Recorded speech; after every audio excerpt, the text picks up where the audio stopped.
Welcome to All Clear, Firefighter Health and Wellness. I'm Travis. Today we're going to be doing something a little bit different. We're going to be doing a solo cast. So I'm going to be talking to you guys about something that's important to me. Now, before we get started, have you been to allclearpodcast.com? If you haven't, you really need to. There you can do things such as buy All Clear coffee, which really helps to support our nonprofit and our efforts here at the All Clear podcast. In addition, you'll have a chance to reach out to us, check out past episodes, and tell us what you think. So, to get started today, we're going to talk about something that might not seem like a firefighter's first line of defense, but can be an absolute game changer for your mental health. What is that? Well, it's mindfulness and journaling. I know what you're thinking. Journaling, mindfulness, how does that fit into the chaotic, high stress world that we work in? Well, today we're going to break it down and show you how these practices can actually help you decompress, process through the tough stuff, and build resilience in a way that directly impacts how you show up at the station and also how you show up in life. Now, there is a process I learned about from several professionals recently that can be easily incorporated into our lives in the fire service. So, bear with me for a minute. This process is called morning pages. Now, keep an open mind. Let me explain the history of it and see how we can apply it. Well, morning pages was a concept that came out of the book called The Artist Way by author Julia Cameron. You know, when we talk about morning pages, it's a way of clearing your mind, sparking creativity. The idea actually is pretty simple. Each morning, you write three longhand stream of conscious pages. What that means is you write whatever is on your mind, whether it be song lyrics, maybe a quote you think about, something somebody else said. Now, these pages are not meant to be polished or even reread. They're a way for you to clear your mind of anxieties, random thoughts, or even lingering emotions so you can start the day with a clear, more focused mindset. Now, morning pages can help silence your inner critic. Um, it was originally meant to unblock creativity, but it can provide a space for self reflection, making a powerful tool for anyone, not just artists, to be able to connect with yourself and your deeper thoughts. Now, does that sound a little woo woo or a little bit hippie? Or does it sound useful? Well, we're going to dig into it and see how we can apply this idea to what we do ourselves. Now, why does mindfulness matter for us in the fire service? Well, let's start with that concept of mindfulness. We face high stress, high stakes situations very regularly. We have to make decisions that can mean life and death in some cases. And that kind of constant pressure can easily build up stress and anxiety over time, even if we don't immediately realize it. Now, mindfulness is all about being present in the moment, focusing on what's happening right now without judgment. Now, for us as first responders, this can help prevent burnout.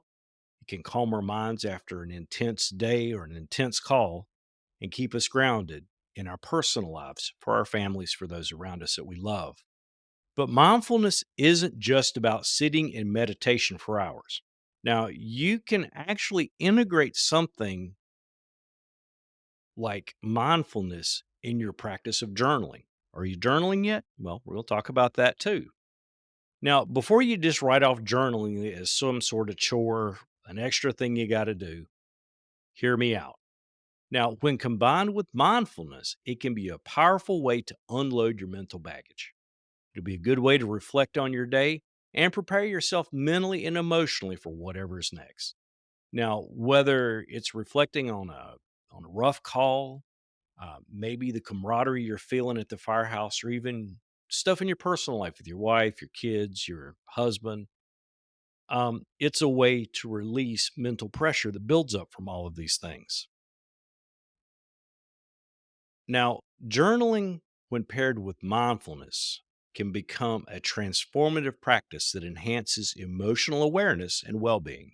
Now, this combined approach is especially valuable for individuals in high pressure jobs like first responders, where processing stress and emotions is crucial for long term mental health. Let's expand on the steps for integrating mindfulness with journaling. So, the first step is you've got to find your quiet moment. The first step in combining mindfulness with journaling is creating a space, both physically and mentally. Now, this doesn't mean that you have to go sit out by a lake, carve out an hour in a serene environment, hum to yourself. It's not what it means.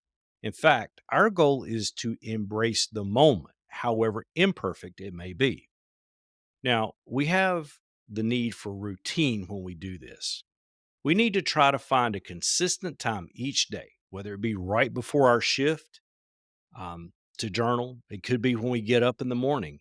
Creating a routine helps signal your brain that this is the moment for self reflection. Basically, flip that switch to put you in that reflective mode.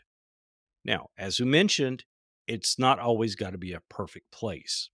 We have to embrace flexibility. Now, whether it's the kitchen table, your car, or even a brief pause at the station, maybe in your bunk when you have a few minutes, it's okay if the environment isn't perfectly peaceful. In fact, it may be chaotic. The point is, what matters most is giving yourself permission to pause amidst everything that's going on and pause the chaos of the day so that you can start reflecting. Now, we also need to set a realistic time frame. In morning pages, we talked about 3 full longhand pages. That's really hard to do. For me personally, it's just 1 page of longhand that I typically do a day. You know, if you're short on time, just 5 to 10 minutes is enough. Setting a realistic expectation lowers the pressures of us journaling and makes it sustainable, even on those days where we're constantly running, we're busy, or maybe not even at the station. The second step is very important when it comes to incorporating mindfulness into our journaling process is we have to be present. We know that's what mindfulness is. And your breath is one of the simplest and most effective tools you have to help center your awareness. Now, why is breathing key? The act of deep, slow breathing has a psychological impact. We know that. It helps lower stress, it calms our nervous system. When we do this shift helps take our mind from the busyness of the day to a more reflective mind state. Now, when we talk about breathing, in in the fire service, there are many different ways we learn, different breathing techniques, 4-4-4 breathing, box breathing. There are a ton of different ways we learn to breathe to take our focus away from what's going on at the moment. Well, in this case, we're going to use that skill to take away our lingering thoughts and draw our attention to the present. Now, with just a few cycles of this type of breathing, you'll find that your mind feels clearer, making it easier to start writing. Now, as we mentioned, you can breathe however you want to, but as long as you do that reflective breathing to help flip that switch to get you into a more reflective state, you're doing your job. Now, we have to learn also to reflect without judgment. Now, this step kind of forms the combination of mindfulness and journaling. Mindfulness teaches us to observe our thoughts and emotions without judgment, which is exactly what we should do when we approach writing. Now, releasing self criticism is a key. When you're journaling, it's important to let go of the need for things like perfect grammar, sentence structure. Doesn't even have to really be coherent thoughts. This isn't about producing a novel. We're not doing some narrative like we would have in a fire report. It's about releasing what's on your mind. Free writing, where you allow your pen to move without editing, can help you get started. And as we mentioned before, it could be something as simple as writing down some song lyrics, a quote, something one of your coworkers said, something your wife said before you left in the morning. That is what is on your mind. Now, we also have to allow our emotions to surface. After a tough shift, we have a lot of emotions, things like fear, frustration, sadness. And some of these might come up. Instead of bottling them up and pushing them down, we can use journaling as a safe space. I hate that term. Why don't we call it as a okay place to be able to write about them, acknowledge them, and look at their impact on us. Also, we have to learn to not judge and we need to observe. Imagine that you're observing your thoughts as if you were an outsider, like you're looking into your head instead of looking out. You might think of things like, this call was really hard and it shook me more than I thought. Write those thoughts down as they come, like you're looking in from the outside. Um, Write them down without trying to change or fix them or edit them. This is how mindfulness works in the journaling process. Take it moment by moment. Using free writing is absolutely fine. Sometimes you get stuck when you're trying to write. Maybe in school you had a phobia of writing like I did. Well, sometimes you just need a prompt. Sometimes the hardest part is just getting started, especially if you've had a racked mind, a difficult, stressful day. Journaling prompts can actually help you guide yourself on the key aspects of your experience. Think about it this way: when you've got your notebook, write your 4 or 5 questions down that might be prompts inside the cover.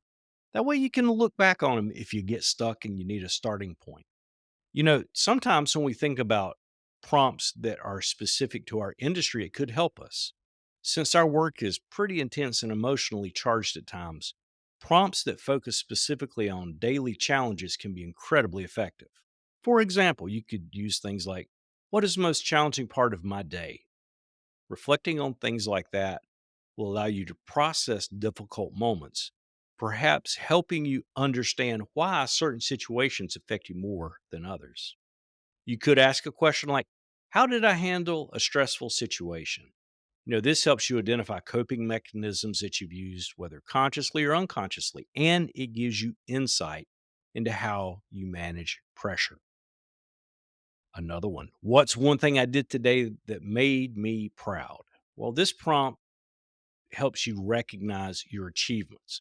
They may not be great achievements. It may not be a career call every time. It could be something small. However, it fosters a sense of accomplishment. Another one you might use, how did today's calls affect me emotionally? Now, am I turning into your emotional side when you think about the calls maybe you've had on your shift? You build emotional intelligence and a deeper understanding of how different experiences shape your state of mind. Also, don't forget to be specific. The more specific the prompts we use, maybe that we write down on a cheat sheet, the more personal of an experience we can have, and the more we'll get out of journaling. Customizing prompts based on our needs can lead to deeper reflection and self awareness. But how do you end a journaling entry? Well, one good way is to end with gratitude.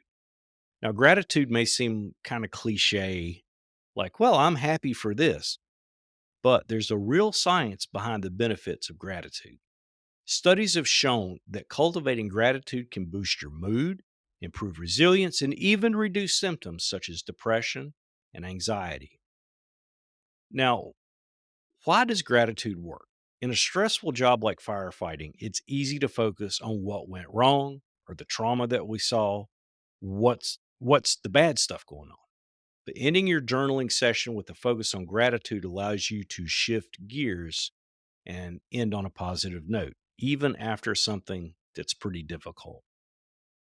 Well, what can you write about? Well, gratitude doesn't have to be about grand, life changing things.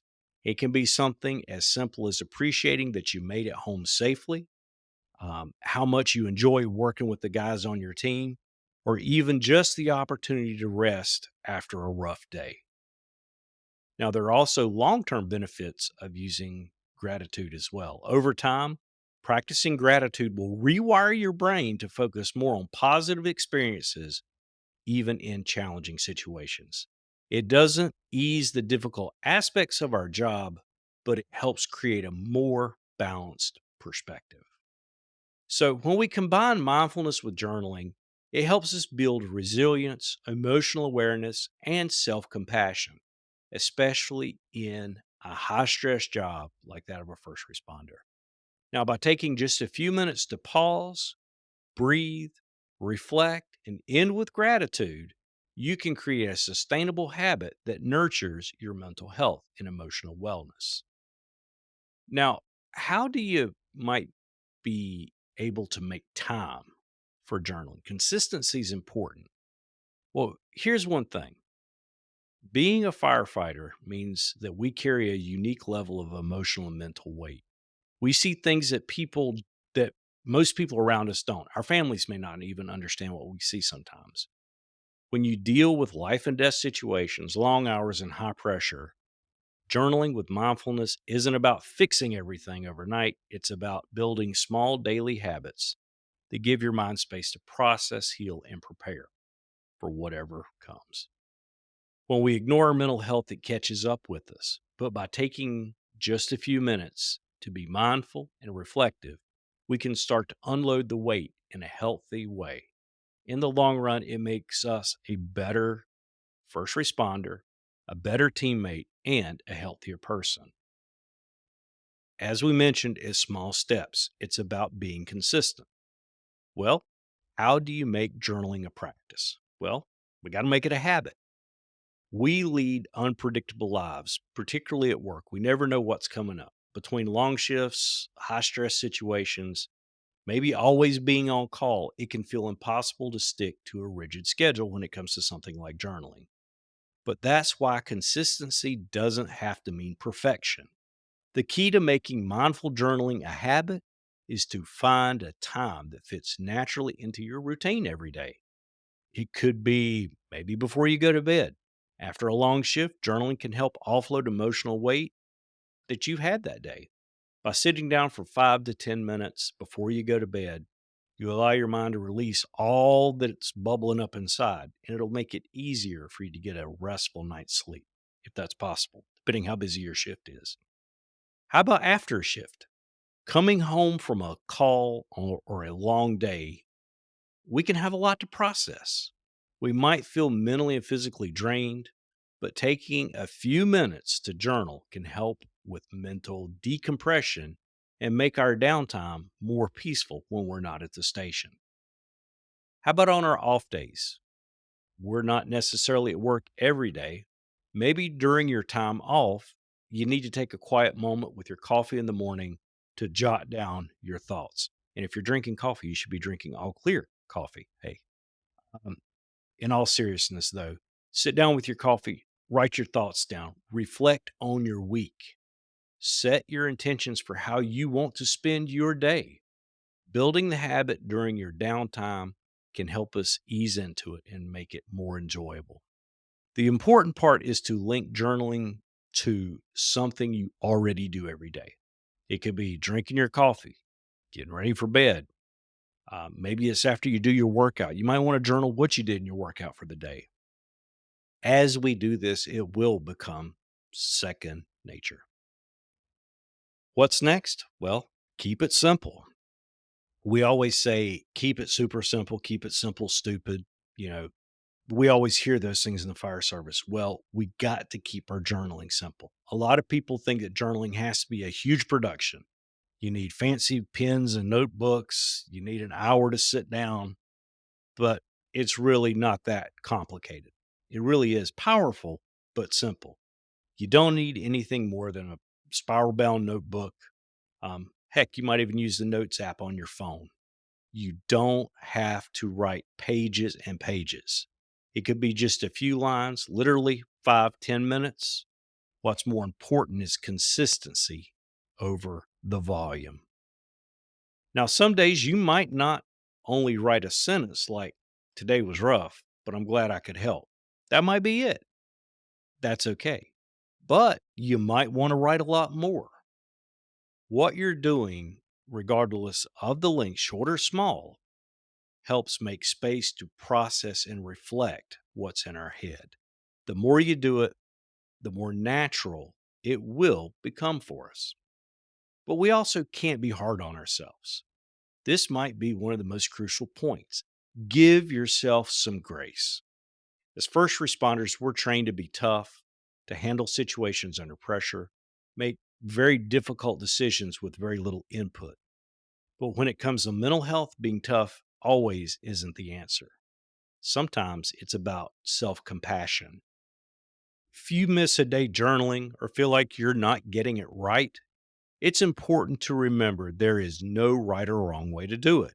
The entire practice of mindfulness is built around the idea of non judgment. If you slip up, don't beat yourself up. Just start again. Start tomorrow. It's not about perfection, it's about progress. Well, that's it for what we had for our first solo cast. I hope you found it helpful and you'll try to give a little bit more credence to things such as journaling. Give it a try. Remember, it's all about taking small steps toward mental well being, which ultimately makes us stronger at our jobs. If you like the episode, be sure to subscribe, share it with your crew, share it with somebody you work with. And as always, light your fire within.